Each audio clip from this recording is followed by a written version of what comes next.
तो बच्चों, पिछले वीडियोस में हमने पढ़ा था conventional sources of energy. In this video we will learn about non conventional sources of energy.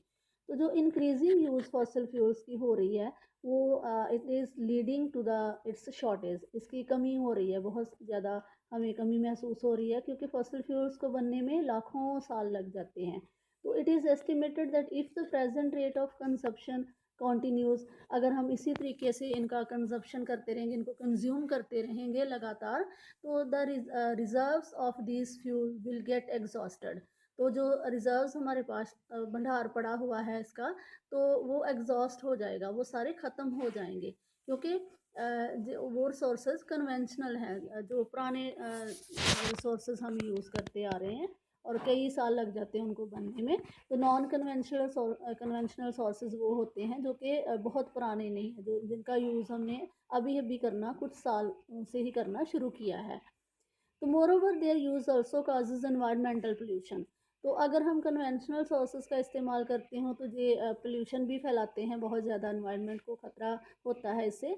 तो therefore there is need for using non conventional sources such as solar energy, wind energy, tidal energy which are renewable. तो ये सारे resources जो हैं हमें use करने चाहिए क्योंकि ये रीन्यू होते हैं। अब हवा है, पानी है, तो ये डेली रीन्यू होता है। सूरज की रोशनी है तो वो सूरज कभी भी हमें लाइट देना बंद नहीं करेगा, हीट देना बंद नहीं करेगा। तो सबसे पहले हम पढ़ेंगे इसमें सोलर एनर्जी के बारे में। तो sun's heat and light energy can be felt by us every day. जैसे हम सभी जैसे इन दिनों गर्मी बहुत पड़ रही है तो हम सारे सन की स्कॉचिंग हीट को फील कर सकते हैं। तो solar energy trapped from the sun can be used in solar cells to produce electricity. तो सोलर एनर्जी को, सूरज की रोशनी को, उसकी लाइट को, उसकी हीट को हम ट्रैप कर लेते हैं सोलर सेल्स में, और उसको उससे बिजली पैदा की जाती है। तो many of these cells are joined into solar panels. तो बहुत सारे जो सोलर सेल्स जो होते हैं इनको सोलर पैनल्स के साथ ज्वाइन किया जाता है, जो कि प्लेट्स होती हैं बड़ी बड़ी, उनके साथ to generate electricity. Solar energy जो होती है वो हीटिंग और लाइटिंग पर्पसेस के लिए हम यूज़ करते हैं। The technology of utilising solar energy benefits a lot of tropical countries that are blessed with abundant sunshine. तो सबसे ज़्यादा फ़ायदा सोलर एनर्जी का कहाँ पे होता है? ट्रॉपिकल रीजन्स के जो कंट्रीज़ हैं, ट्रॉपिकल रीजन्स मतलब जो इक्वेटर के आसपास का एरिया, और ट्रॉपिक ऑफ कैंसर से लेके ट्रॉपिक ऑफ कैप्रिकॉर्न तक का एरिया है। तो वहाँ पे सूरज जैसे इक्वेटर पे सीधा चमकता है, तो सन इज़ ऑन द इक्वेटर, तो बहुत ज़्यादा हीट वहाँ प्रोड्यूस होती है। तो इस सूरज की हीट को हम यूज़ करके सोलर एनर्जी तैयार कर सकते हैं। तो solar energy is also use in solar heaters, solar cookers, solar dryers होते हैं।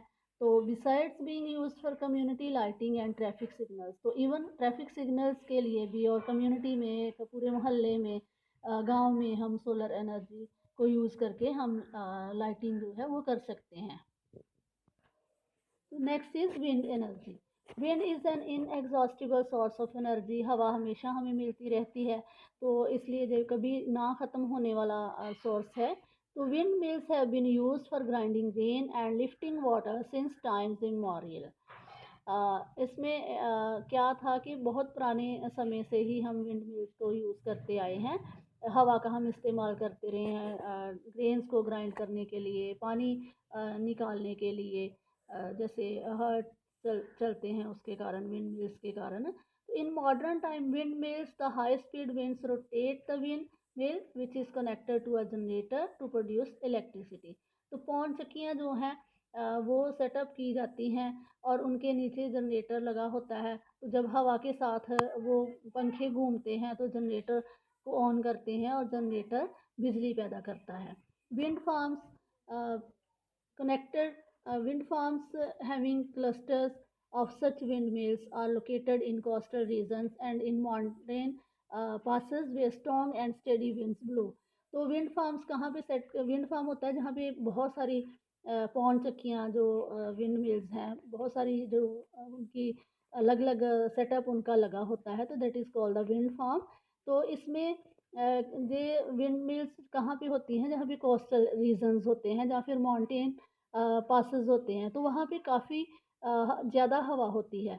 तो जहाँ कहीं भी हवा ज़्यादा स्ट्रॉन्ग होती है, तो वहाँ पर ये एनर्जी जो है विंड एनर्जी प्रोड्यूस की जा सकती है।